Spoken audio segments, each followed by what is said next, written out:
आशिर और शमशेर बचपन के दोस्त थे। इनकी दोस्ती मिसाल बन चुकी थी। लोग कहते थे कि अगर एक को चोट लगे तो दर्द दूसरे को महसूस होता है। गांव की गलियां, खेत, शाम के साय, सब ने इन दोनों को साथ साथ हंसते खेलते देखा था। शमशेर की माँ बीबी अम्मा पूरे गांव में एक नेक, इबादत गुजार और रूहानी खातून के तौर पर जानी जाती थी।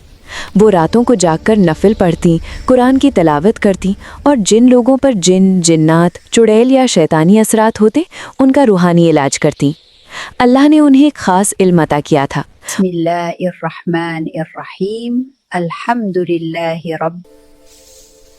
वो लोगों की परेशानियां देखकर ही उनका हल बता देती थी। एक रात गांव से बाहर एक वीरान हवेली से चीखों की आवाजें आईं। एक नौजवान लड़की पर ऊपर का जिन आ चुका था। उसके जिस्म के झटके, आंखों की सुर्खी और आवाज का बदल जाना सबको दहला रहा था। बीबी अम्मा को बुलाया गया। वो कुरान, दम और दुआ के साथ उस लड़की के सामने बैठ गई। कमरे की फिजा बूझल हो गई।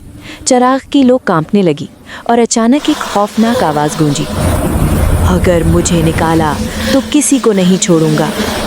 अल्लाह का नाम बुलंद आवाज में लिया।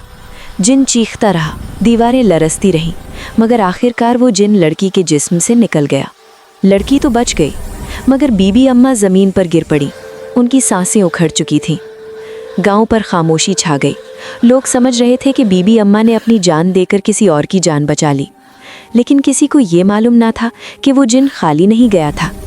चंद दिन बाद शमशेर बदलने लगा।